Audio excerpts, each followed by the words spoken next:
And first of all, I would like to thank everybody to come today to this place to celebrate the Carpathian Memorial Holocaust. I do not know if all of you know there's the same event going on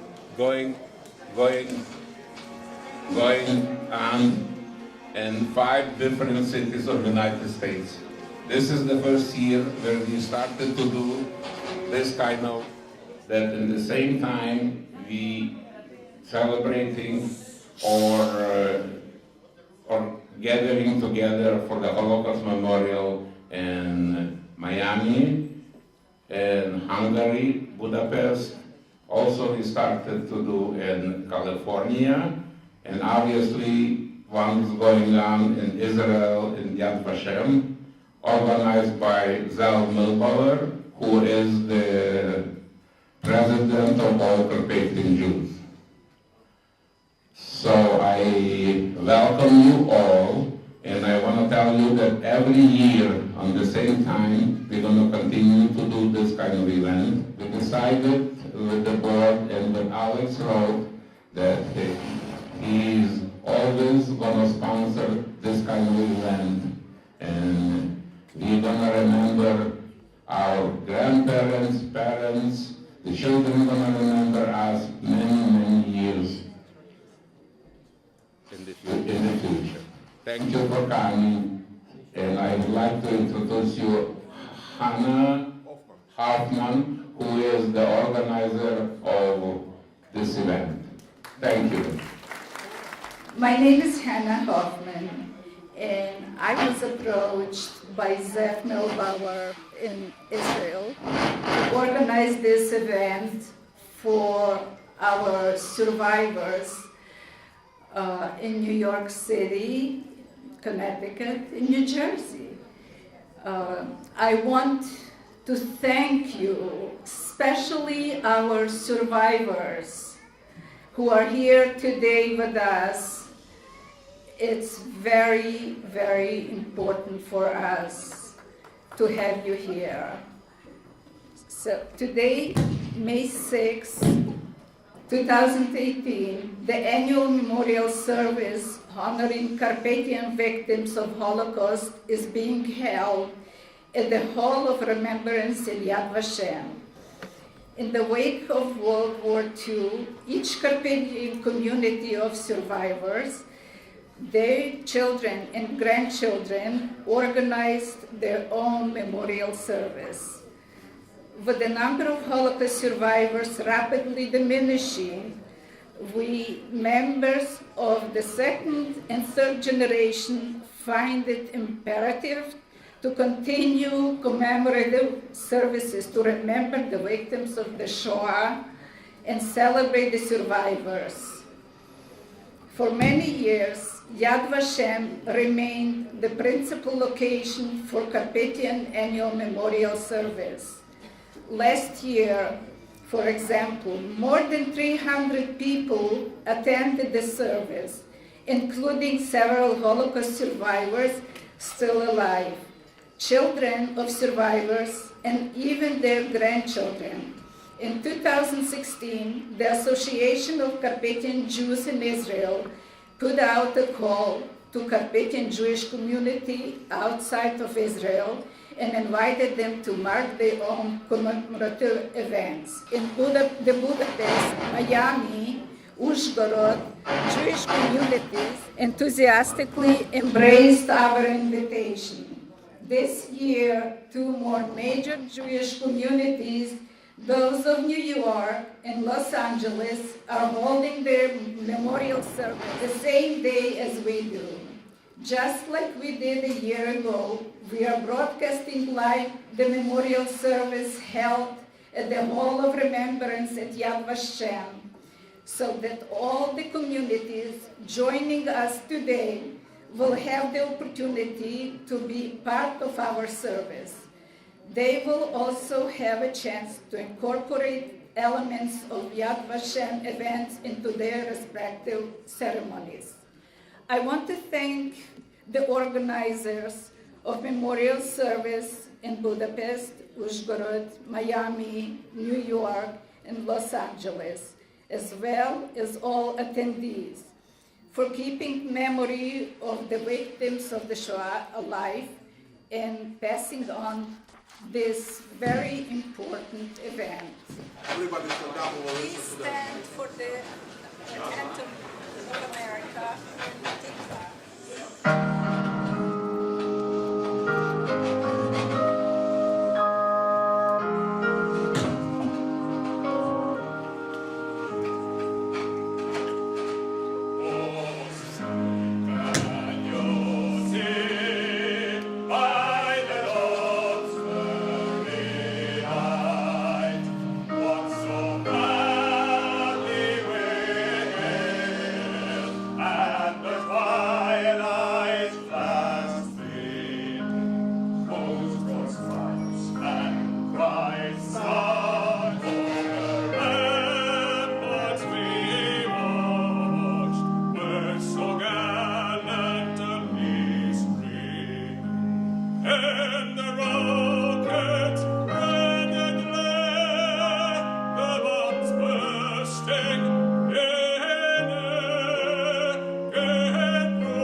Good afternoon.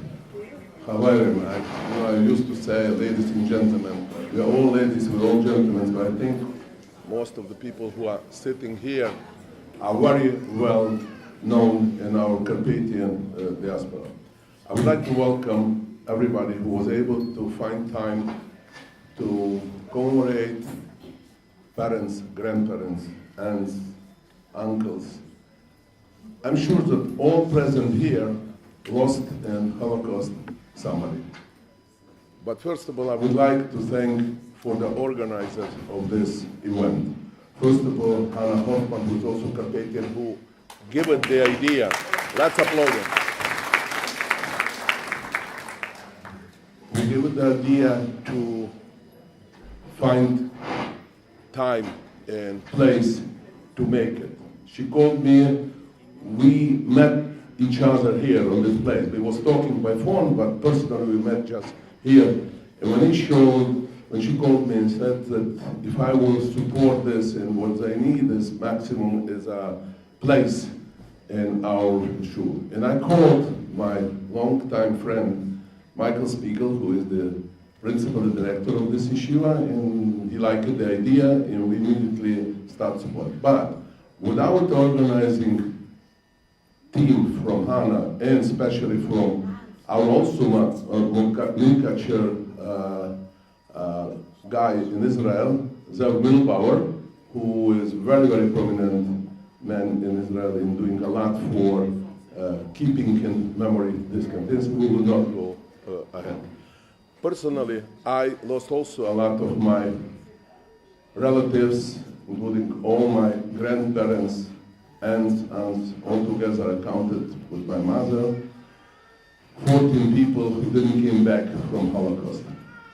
I would like to say thank you for all present here Holocaust survivors who went through Auschwitz, who went through other concentration camps and was able to come here and still alive. I wish you all, wir sind uns gesund und stark zusammen.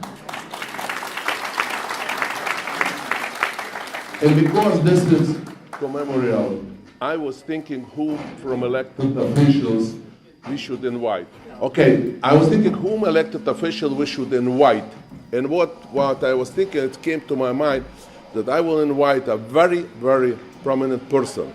A person who is very close friend to the Jews, who is friend to Israel, who is friend to all New Yorkers, especially for Brooklyner who, in his life, I don't know too much borough presidents, and I will tell this is Eric Adams, borough president of Brooklyn. Let's applaud him.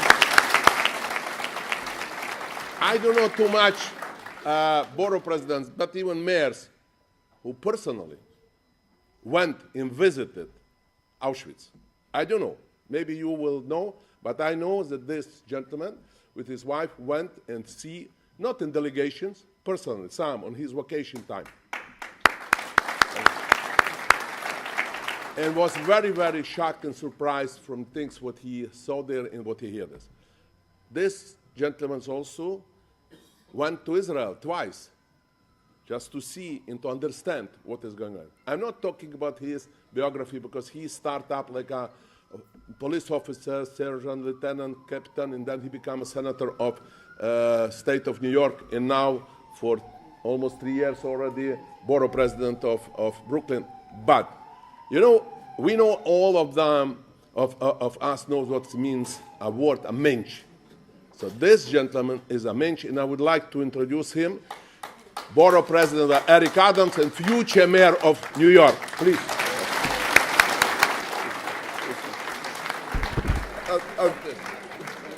I want to thank Alex, who's a very dear friend, and I see his lovely wife is also here in the audience, and I consider them to be a family. And I just want to say, several years ago, I took my son, Jordan, to college the first time. And I remember when I got to the campus and I spoke with the college president, for half an hour I was asking him questions, and finally he looked at me and he noticed that I was going through separation anxiety. He placed his hand on my shoulders and he says, "Eric, I just dropped off my daughter to Carolina." And I said, he gets it. He understands that after 18 years of watching my baby go to sleep and wake up, his voice may have been deeper and he may have had hair on his face, but he was still my baby. He was still my son. And I want to say to you, I get it. I understand. I get it that Brooklyn has the largest Jewish population outside of Israel. It is the Tel Aviv of America. I get it. I get it that never again is not some campaign slogan, but it's a way of life of making sure that generations will never have to live through what you lived through. I get it. I get it. I get it that these survivors, oftentimes when I speak of the survivors of Auschwitz and the Holocaust, they rarely talk about their story because they don't want to traumatize the generations to come. They are attempting to move forward. I get it. I get it that many of your children don't have their grandparents because they lost their lives in Auschwitz. I get it that my son will go with me next year to visit Auschwitz so he could understand the trauma that took place throughout the Jewish diaspora. I get it that we have a responsibility and obligation to ensure that every level of hate is stamped out completely. I get it that for 22 years I wore a bulletproof vest and protected the children and families of this city as a police officer. I get it how important it is that we are here today. You must really understand that I get it. I get it. So this commemoration is so important. It allows us a moment of reflection. It allows us a moment of understanding. And then it lifts up these heroes who decided that they were not going to relinquish the hope of life, even during the most horrific and darkest moment of despair. It is truly the spirit of the Jewish community that in spite of the turmoil, not only in Germany, but all over the globe, in Spain, all over the globe, in Europe, in Poland, all over the globe, that it started with words, it started with a star, then it escalated to abuse of a great magnitude. That is why we must have a zero tolerance here in the city. Every swastika, every comment, every attack of an individual must be met with dedicated and committed force of never again, never again.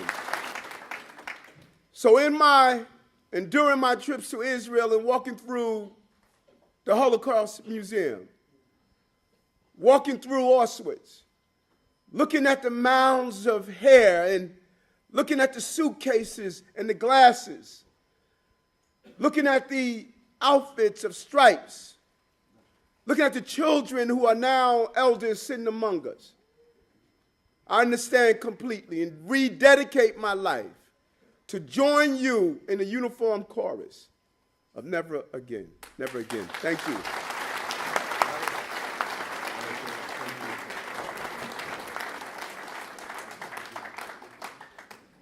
And on the name of our congregation, Anna would like to give over to you these flowers. What we will take it. We will take it. Okay. Thank you. Thank you for the future mayor of New York. We should know for whom we have to vote. Thank you. Thank you, Ricardo, for coming. Okay, we have a very rich program planned for you, and we don't want our survivors to be very bored. If somebody's interested in this clip, what we just played, I'm gonna post it on Facebook. It's very, very interesting and very important for next generation to listen to it. Now I'm gonna introduce the keynote speaker, David Mandler, PhD, Dr. David Mandler. Please come forward. Beregszáz, Huszt, Munkács, Nagyszőlős, Tiszaújlag, Kassa, Ungvár. Have I left anything off the map? I left a lot of the map. These are some of the places that we hail from. And I'd like to begin at this point by applauding, giving our thanks to, and expressing our gratitude for all of their hard work and perseverance that our grandparents, great-grandparents have shown returning from the worst places on earth in 1945 and not giving up, and instead establishing vibrant Jewish families, of which we are really the latest survivors. So let's give a hand to all of the beautiful, wonderful survivors. So we've gathered here today from all over the tri-state area, not only to memorialize our 6 million Jewish brothers and sisters, 600,000 of whom were Hungarian Jews, but specifically the more than 95,000 Jewish men, women, and children from the small villages and large cities we've just mentioned, who were so brutally murdered by the Nazis and their Hungarian helpers. The Honorable Borough President said that he gets it, and I'm so happy that he does. I'm still trying to get it. I've been trying to get it for the last 30 years, growing up in a survivor family, and I don't think I'll ever get it. I don't think I'll ever actually understand the full magnitude of the horror that befell the Jewish people from 1939 to 1945. The middle of the 20th century, modernized, just like a place you see outside of these walls. For a millennium at least, Jews and non-Jews had been living together in Poland, in Hungary, Austro-Hungarian Empire, and in the past 200 years, the Jewish population underwent a tremendous transformation, trying to assimilate into the culture that surrounded them. Not just trying, but actually succeeding in assimilating with the people around. The Jewish Carpathians always kept very, very closely to their roots. Yiddish became and stayed really the language of the home for the most part. There were some villages and some cities, though, where Hungarian overtook Yiddish. And my grandmother, Olav Hashem, she did not really speak Yiddish that well, but my grandfather did. So it really depended on where people grew up. Now, I don't get it. How could it have happened to the Jews of Munkac, for example, where Jews had been living since 1670? The same Munkac that was known as the Jerusalem of the upper country by the end of the 19th century. How could the 95,000 Jews of the Carpathian region who were murdered, actually the full number was 115 to 120,000 Jews just from the Carpathian region. How could they have been identified, isolated, and imprisoned for weeks in abandoned brick factories and overcrowded ghettos and be deported to concentration camps in the middle of the 20th century? It's almost unfathomable. Yet it happened. And it happened because a number of factors came together in a perfect storm of utter devastation following the rise of the Nazi Party in Germany. It would take too long to chronicle how Hitler rose to power with the help of German companies like IG Farben. And this name would probably sound familiar to people who went through the hell of Auschwitz and who worked in the as slave laborers in Auschwitz-Birkenau, producing various war implements for IG Farben. And Krupp, 100,000 slave laborers, in fact, were employed by them.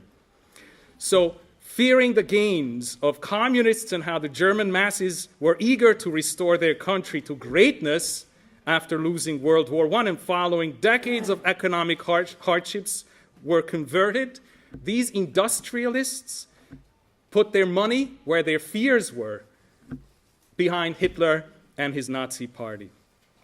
It would take too long to talk about the systematic indoctrination the Nazi propaganda machine accomplished. Suffice it to say that the various strands of anti-Semitism rooted in religion, pseudoscience, and common prejudices were melted into a deadly rhetorical weapon in the hands of Adolf Hitler, Yimach Shemo, and his Nazi party. The Führer quickly eliminated all forms of resistance by imprisoning dissenting Germans in prison camps. It's easy to forget that the infamous concentration camp Dachau, for example, already housed its first non-Jewish inmates in 1933. Altogether, 27,000 people were in 4 camps established for this reason by as early as July 1933.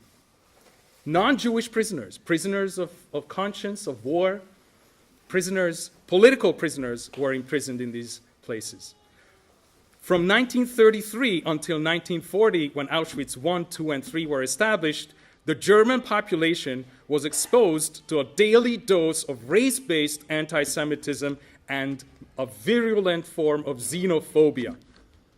It would also take too long to chronicle the restrictions Hungarian Jews were subjected to shortly after Admiral Horthy, Miklos Horthy, came to power in March in 1920. It was in Hungary that the first anti-Jewish law called Numerus Clausus, which placed limits on the number of minority students at university and legalized corporal punishment, was passed. Yes, in Hungary, of all of Europe, 1920. The situation worsened in 1938 as further restrictions against the Jews came into being.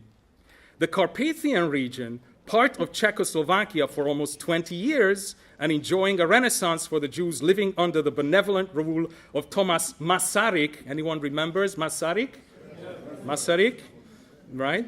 Was taken by Hungary in 1939 to the initial cheers of Hungarian Jews. Hungarian Jews were very enthusiastic to have Hungary reincorporate the Carpathian region into its kingdom.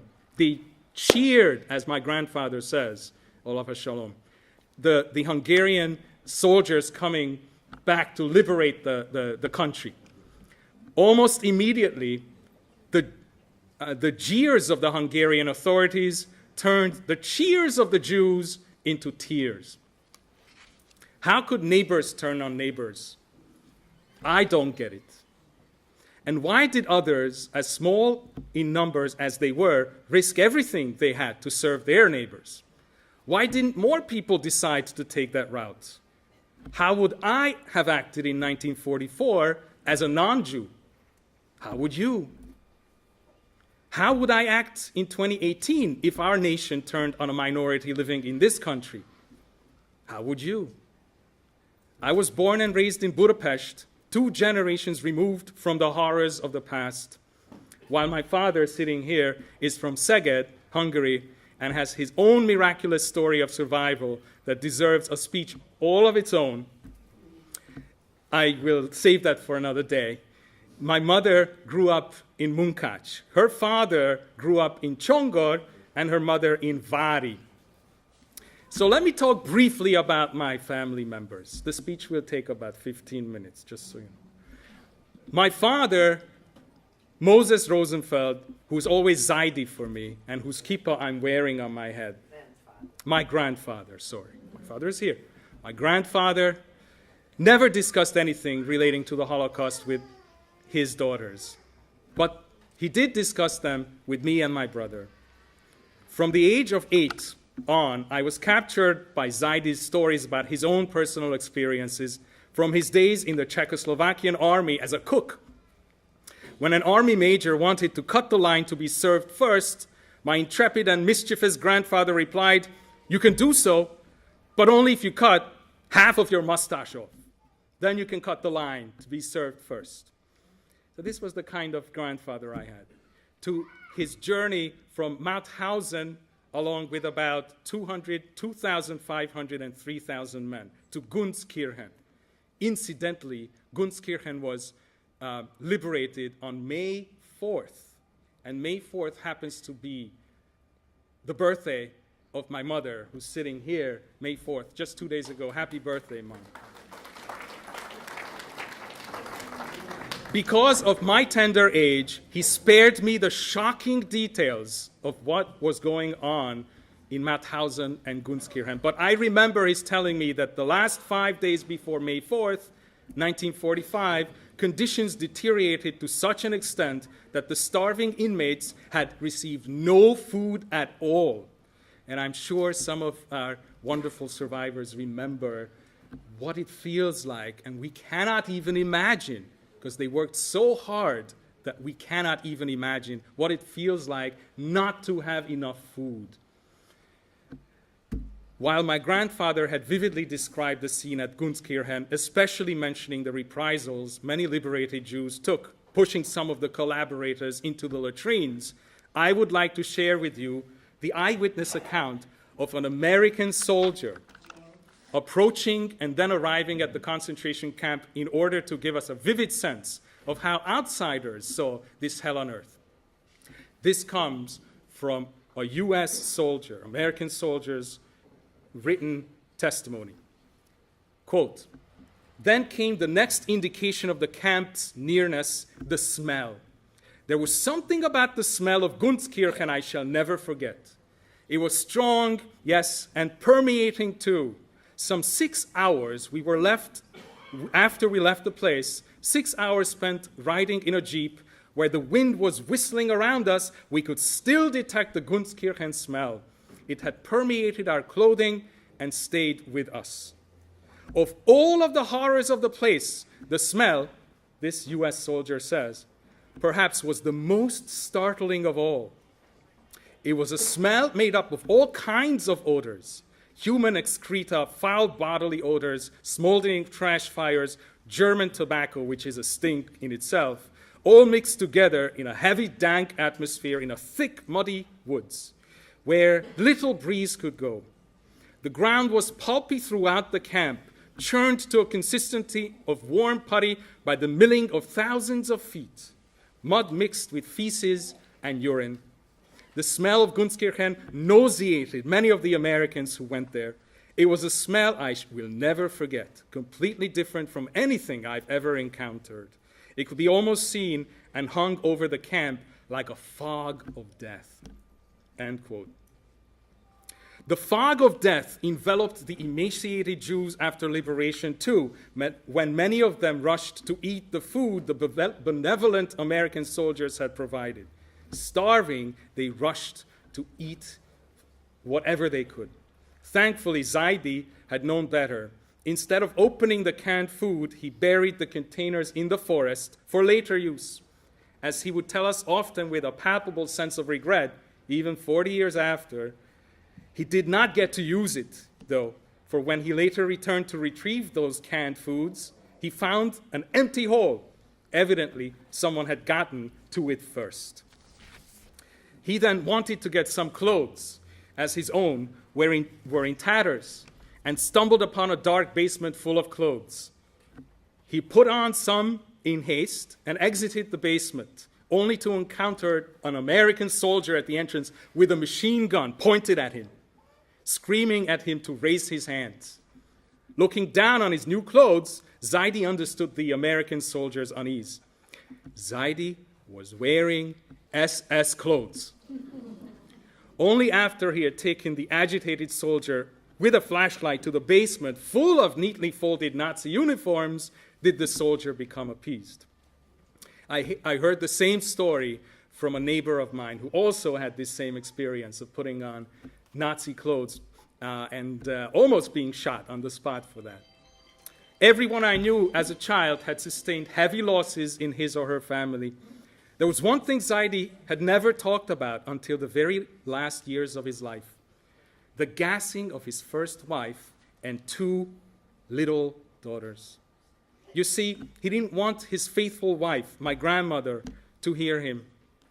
On the night before Rosh Hashanah, when Zaidi's soul departed this world in 2005, I had an overwhelming vision in which I saw 2 little girls running up to him in Olam Haba with extended arms, saying, "Tata, Tata, we're so glad you're here. We've been waiting for you all this time." I saw Zaidi's radiant face, beaming with a serene smile as he lifted the 2 little girls in his arms. While Zaidi was in Mauthausen, Anna Lefkowitz, the woman he would marry after the war, Babi, was in Auschwitz and later Bergen-Belsen. doing the repetitive hard labor all prisoners of that most notorious of camps had to endure. The Nazis had put their evil extermination through work program into use. Vernichtung durch Arbeit was the term. Besides gaining much-needed free labor from which the industrialists who helped Hitler rise to power profited much, they also accomplished their aim of exterminating large numbers of our fellow Jews. 4 of Babi's siblings, some with children, and both of her parents were murdered in Auschwitz. Not many words have the power to make one shudder, freezing careless laughter into a grimace of terror-stricken gloom. The word Auschwitz certainly does. As documented by the United States Holocaust Memorial Museum, quote, between late April and early July 1944, approximately 440,000 Jews were deported, around 426,000 of them to Auschwitz. The SS sent approximately 320,000 of them directly to the gas chambers in Auschwitz-Birkenau and deployed approximately 110,000 as forced laborers in the Auschwitz concentration camp complex. The SS authorities transferred many of these Hungarian Jewish prisoners, forced laborers, within weeks of their arrival in Auschwitz to other concentration camps in Germany and Austria. In total, at least 960,000 Jews were killed in Auschwitz. Other victims included approximately 74,000 Poles, 21,000 Gypsies, 15,000 Soviet prisoners of war, and about 15,000 members of other nationalities. These figures don't even begin to reflect the human misery and horror effected by the cruel and sadistic practices of the Nazi system in operation. The Hungarian authorities, by all accounts, exceeded in their zeal the small number of Nazi officials dedicated to the final solution. A day after Passover on April 16, 1944, Carpathian Jews were forced to reenact their own Exodus story. With brutal efficiency, the Hungarian authorities concentrated all Carpathian Jews in makeshift ghettos for as long as 5 awful weeks before deportations began. I am sure the wonderful survivors sitting in the first row will never forget the ghettos before the deportations and the horrible conditions in brick factories. Thousands of people used to living in comfort, like many of us, were herded into open-roof brick factories and crammed into apartments. Without proper sanitation, these ghettos quickly became the antechambers to the house of horrors still to come.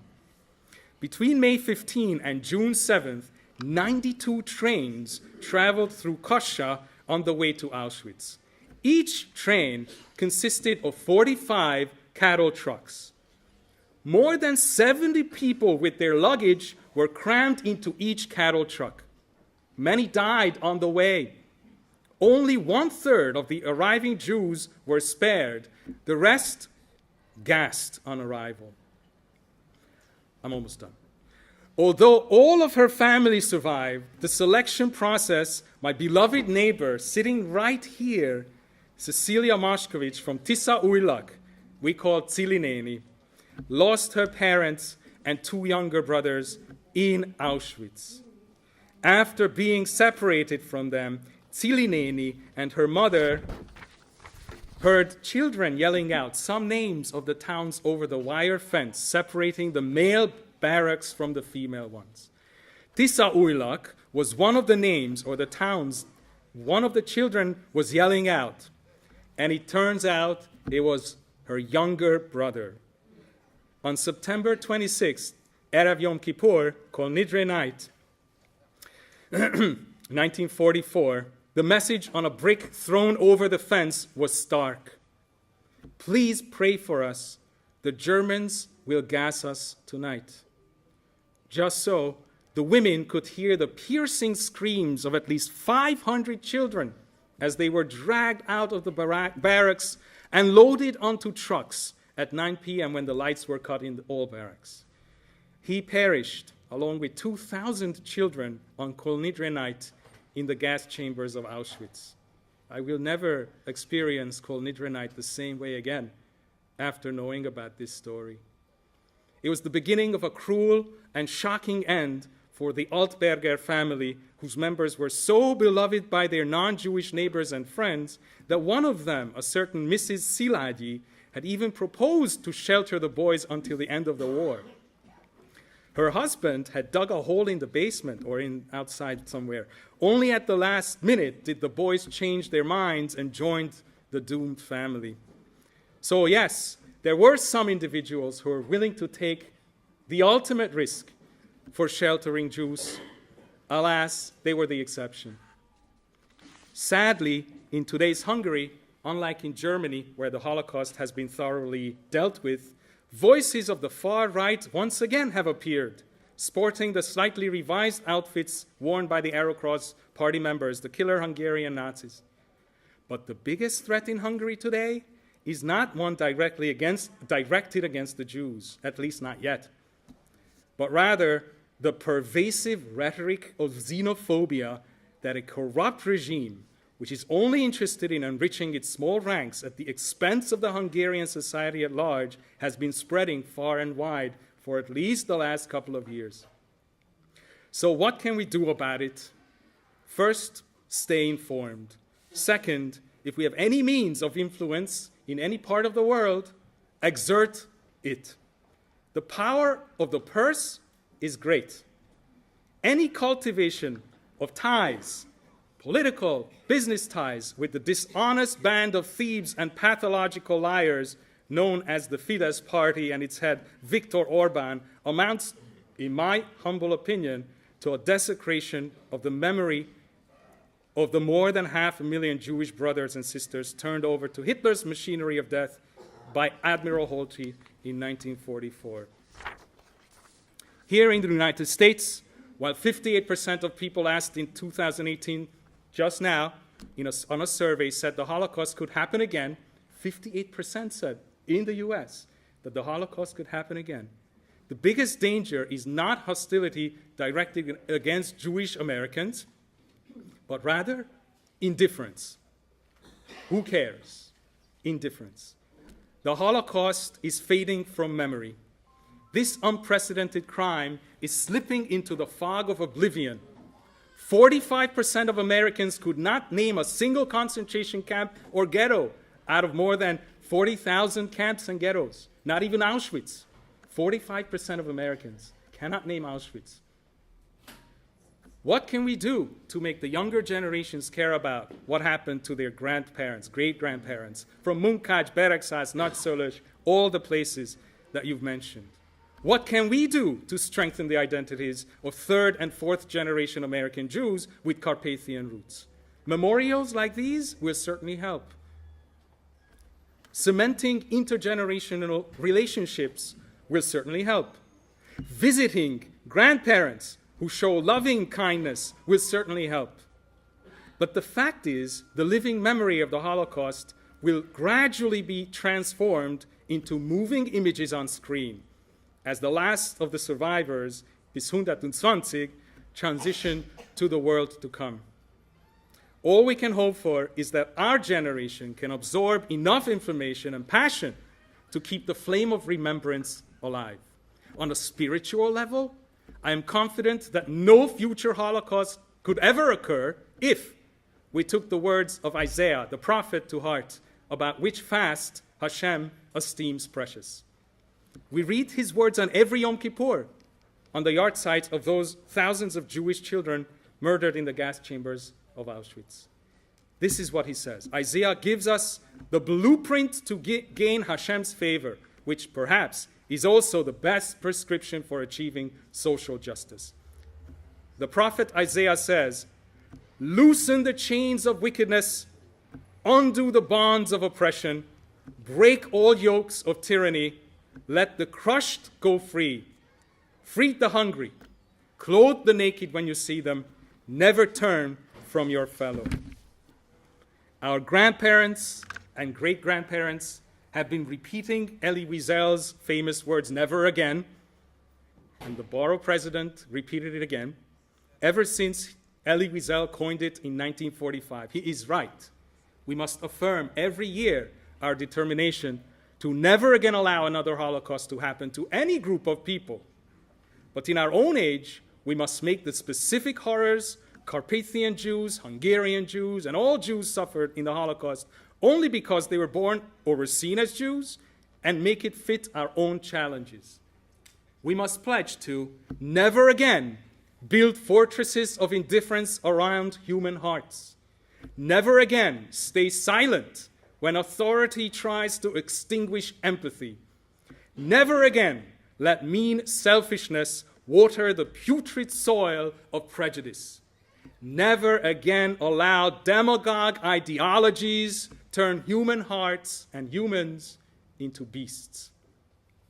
May we all be able to absorb and transmit the lessons of the Holocaust in order to make us into more sensitive human beings, stronger activists for social justice, and truer servants of Hashem. Thank you for your attention. Our next segment on our program is a very emotional segment. It's memorial candle lighting by the Holocaust survivors.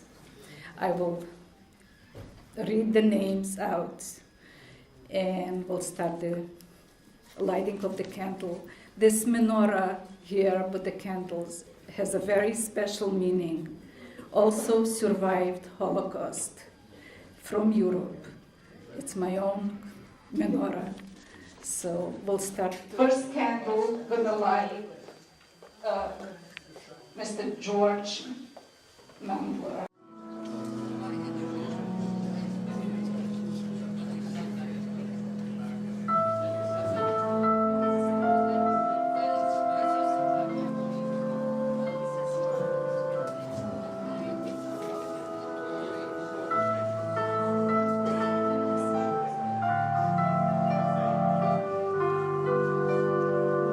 Next candle, Mary.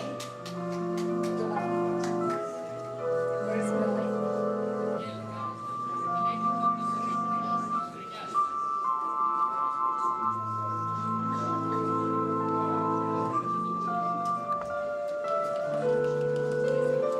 Next candle, David Berger.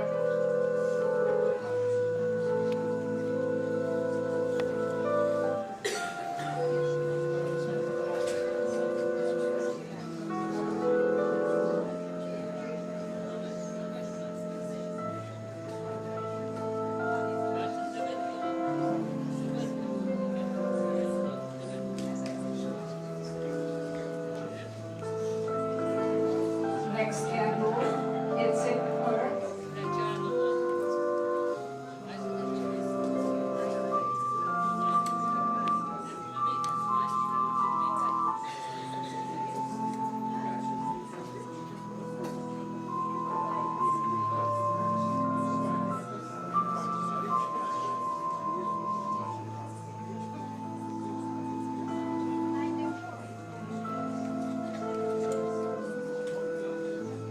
Next candle, gonna be Evgeny Goffert.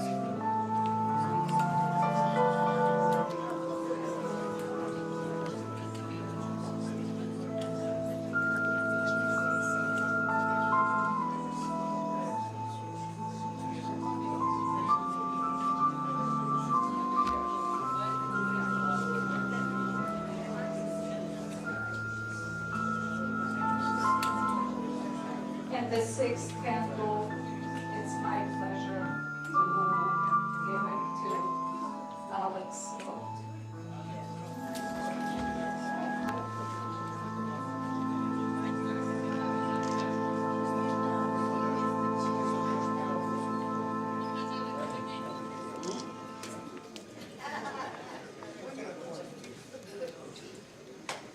Thank you, everybody. That was very, very special. A Malay Rachamim by David Master.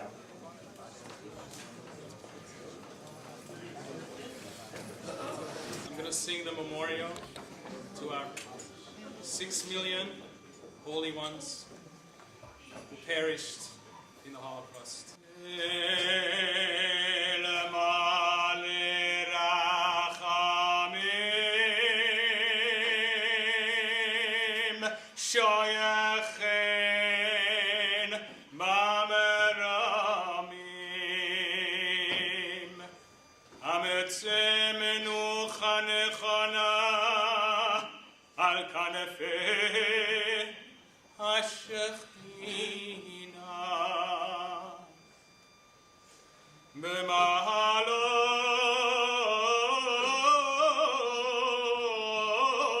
Kedoshim Turim, Kedoshim Utehorim, Kezohar Lenishemot, Achenu, Achiotenu, 6 milyonim Israel, Anashim, Venashim, Yeladim, וילדות שנהרגו ושנשחטו ושגרו ברעב ונטבחו חיים ועוד מיתות משונות על ידי הנאצים הערבים גוזריהם יימח שמם בהושבים בירקנם Treblinka, Majdanek, Mauthausen, ובשאר מחנות השמדה באירופה, ומסרו נפשם. אנחנו מתפללים ובלי נדר נותנים לצדקה בעד הזכרת נשמותיכם. לכן בעל הרחמים יסתירם בסתר נפל עולמים. ויצחור בצחור החיים את נשמותיהם בגן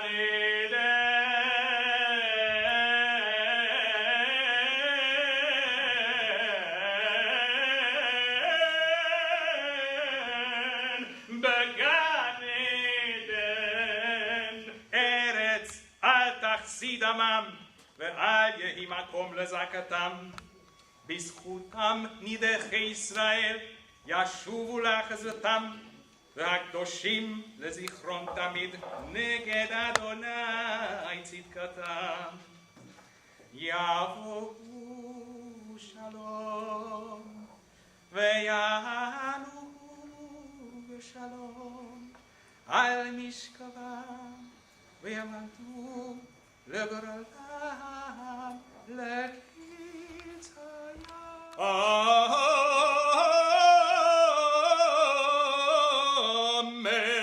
Amen. I wanted very much. I got so many phone calls if the children are invited to the event.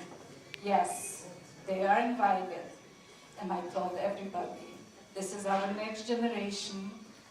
We're going to remember and continue to carry the torch. Never again, never forget. This is Yaeli Gittel Hoffman. This is my granddaughter. She's 10 years old, and she wanted to say a couple words.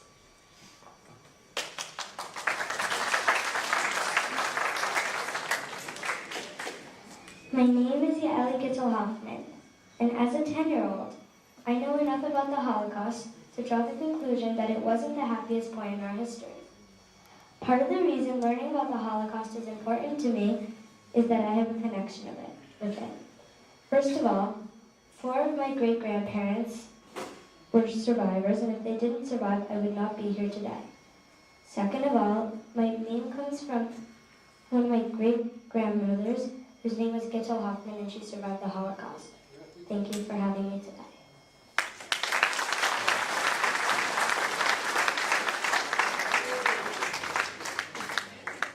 Our next guest is a very interesting story to have to tell you. I received a message, private message on my Facebook account, and I opened it, I checked it out. John, I have to admit it, I had to check the internet, and I was very, very impressed. John is a doctor, John Swanson, from University of Chattanooga, Tennessee, and he's doing research about the Holocaust, and he's going to share with us a couple of words. So probably only a couple of people in the audience know me, but most of you do not. As Hannah said, my name is John Swanson. I'm a historian. I'm a historian of Central and Eastern Europe, and I teach at the University of Tennessee at Chattanooga. And I'm very honored to be here today at this event.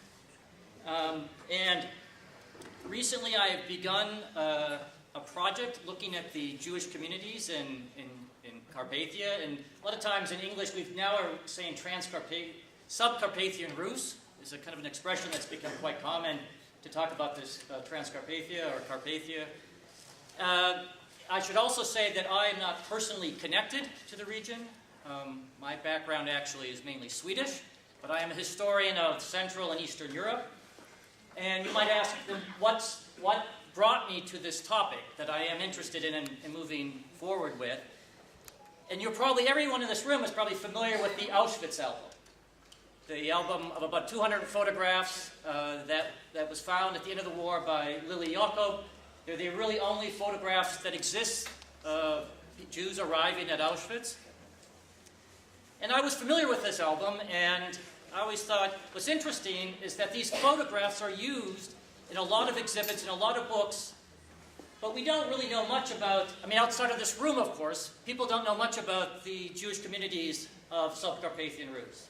They know more about perhaps from Germany or France or Western Europe, and that always interested me. So we see in these photographs people from this region, but we know, again, outside of this room, I'm talking in general, people know very little about these people. So that got me interested. And then in 2008, I'm also involved in documentary filmmaking, and in 2008 I was asked to interview by a friend of mine who was a Hungarian filmmaker who was making a film about Lily Jakob, a film that actually was never finished. But he asked me to do an interview with Esther Zelmanovich Kramer, who is the daughter of Lily Jakob, who lives in Miami. And I did the interview, and I continued this real kind of interest of mine in the album, and the photographs, and then the people. The people who are in this room, or your parents and grandparents, or even great-grandparents. And again, I wanted to know about these people. And I teach, in Chattanooga, I teach courses on Nazi Germany, I teach courses on the Holocaust, and I take students to Europe, I take students to the camps, I take students places, so they see these things. In a way, what was said earlier, how to remember, I'm a historian who I'm trying to make sure people remember, that everybody continues to remember. Nice. And so, again, we know so much more about the situation of Jewish communities, or Jews from Western Europe, but not, again, so much from Eastern Europe, especially not from Subcarpathian Rus. You might be familiar that there's been an expression that's been used now, the Holocaust by bullets, to talk about the Holocaust in Eastern Europe. There has been some new work some really great work by somebody at the University of Michigan, Jeff Weidlinger, who also has done work on Jewish survivors who went back and lived in Ukraine and still live in Ukraine. He did all his interviews actually in Yiddish. It's quite interesting, but again, my point is that's not Subcarpathian Rus. We still don't know that much. So it's hard when you invite a university professor. It's hard not to talk for a long time, but I promise you, I'm not going to talk for a long time. But let me tell you a little bit what I've done so far. So last summer, I went to Subcarpathian Rus. I went for about 3 weeks. And Joseph knows this. He helped me, Joseph Weiss. I went to the Carpathian Jewish Days last year, and that's where I met Joseph and Marshall Kotz, who many of you know, and and a number of other people who were there at that event. I also stayed and I did some research in the Beit Exas or the Beit Ahovo archives. And I tried to go to as many of the communities in the region where Jews were sent to the Beit Exas ghetto. Because we know in those photographs, we know this from Randolph Braham, that many of the Jews we see in the photographs actually came from the Beit Exas ghetto. So I tried to go to many of the communities as I could. I especially spent some time in Bilka, which was the town where Lily Jacob was from. And I should also say that, of course, I was born in the U.S., but I also speak German, I speak Hungarian, I can read Yiddish, I don't speak Yiddish, and I'm attempting to learn some Ukrainian, but most of the research I've done has been in Hungarian, and most of the documents I have been looked at in the archives have also been in Hungarian. So let me just quickly tell you, going forward, as a professor, next year I have a sabbatical. What that means is I don't have any teaching obligations. So next year I'm actually, and I have a Fulbright grant for part of next year. If you're familiar with that, it's a grant from the U.S. government to support scholars during research and teaching. And I will be spending some of that time in Sub-Carpathian Rus, continuing this project. And so I wanted to thank you again for the invitation to be here. It's my honor to be here at this event. And I hope that the work that I do will continue to help us remember the Jewish communities of Sub-Carpathian Rus. Thank you.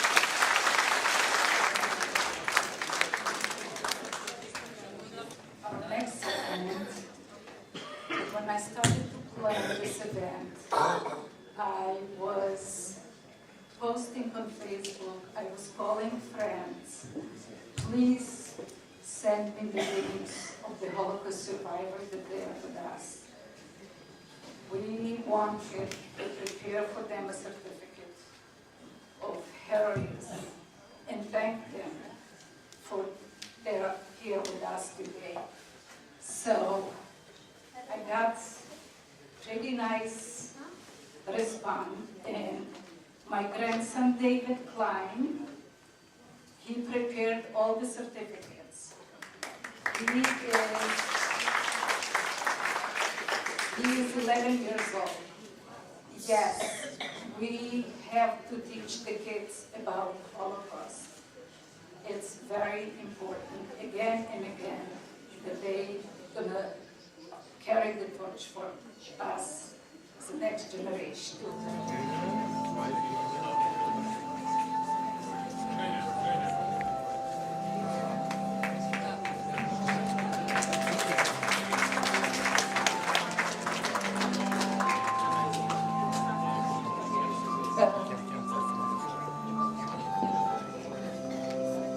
Blanca Blabstein.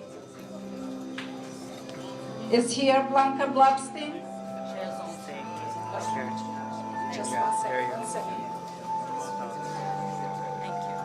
On behalf of my thank you. Margareta Friedman.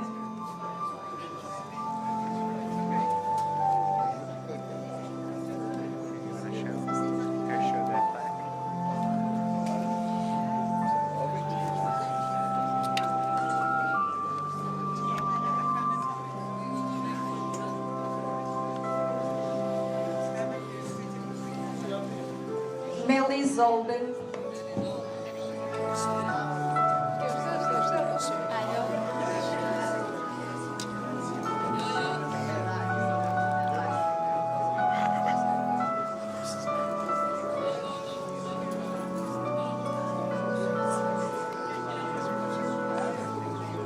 Liza and Rudolf Friedman.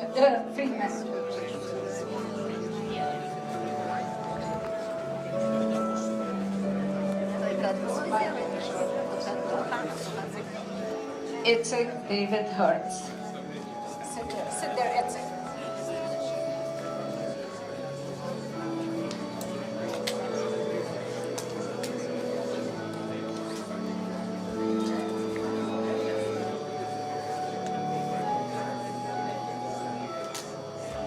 David Berger.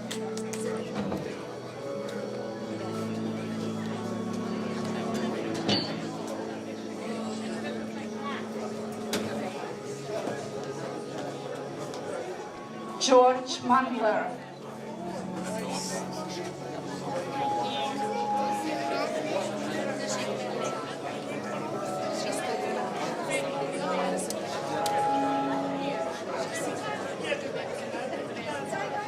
Evgeny Galper.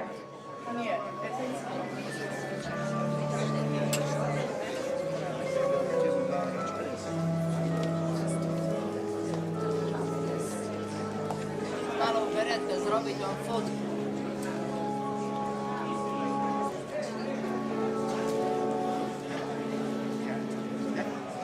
Harry Berman.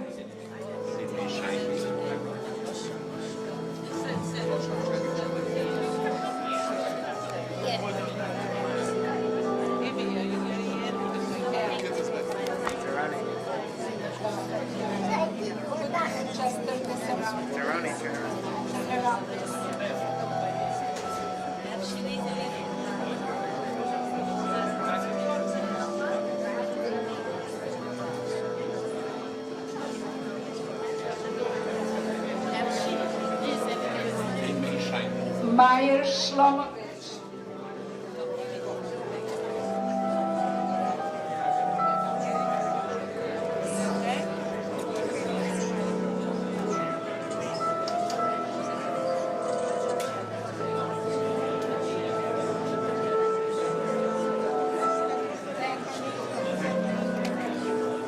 Shimon and Berta Weiss.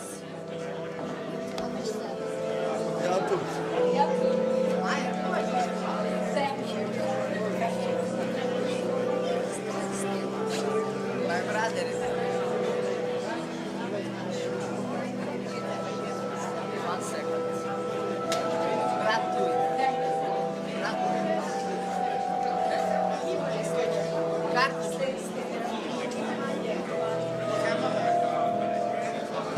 Jean Weiss.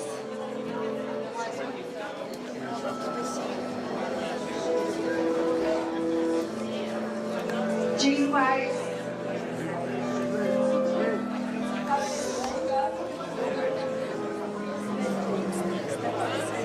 Just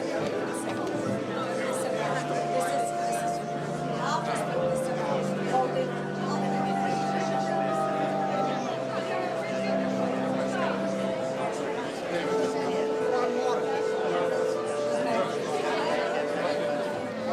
Mordechai Engel.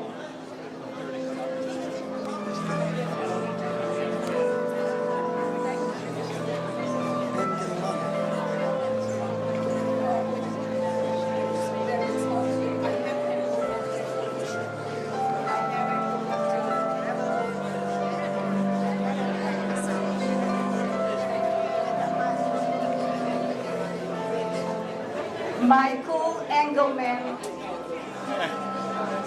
You got a second one.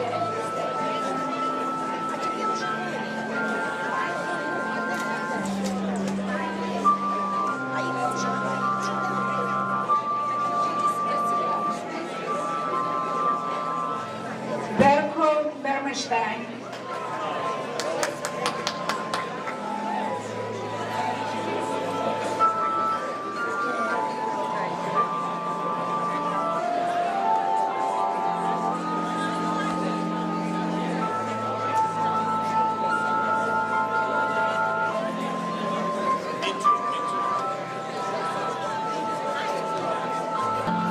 Gisela Shlomovich. On behalf of Gisela, she's not feeling well.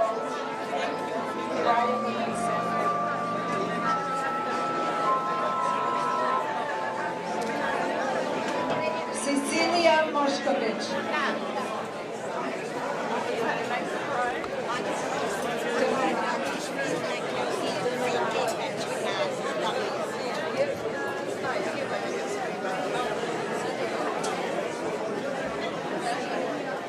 Zoltan Matersh. I have to say a couple words about Zoltan Matersh. He just came back from Poland, where he went for the Holocaust memorial service there. We really appreciate your help. You are special. Ladies and gentlemen, dear friends, a reporter from newspaper «Русская реклама». I bring this art special Zoltan Matush. 2 weeks ago he went to visit Auschwitz. Он зажигал свечу, одну свечу из 6 свечей. Он был первый раз, спустя столько лет, в том месте, где на его глазах его мама и сестра и родственники ушли в газовую камеру. Он хранит память о Холокосте, он всегда со мной в ООН на день Холокоста. Он гордость нашего народа. И огромное спасибо, господин Ров, за мероприятие, которое вы устраиваете, за память, которую вы позволяете, чтобы люди помнили, знали, как на Украине, так и здесь. Низкий вам поклон от газеты «Русская реклама». Спасибо. I would like everybody to applaud for this man. This man 2 weeks ago, we can look at him as our father or our uncle. He went to Auschwitz and walked 3.5 kilometers. It's 2 miles, more than 2 miles himself. Let's applaud. Wir sind der Sponsor, wir sind der Staatsbürger sein. Okay?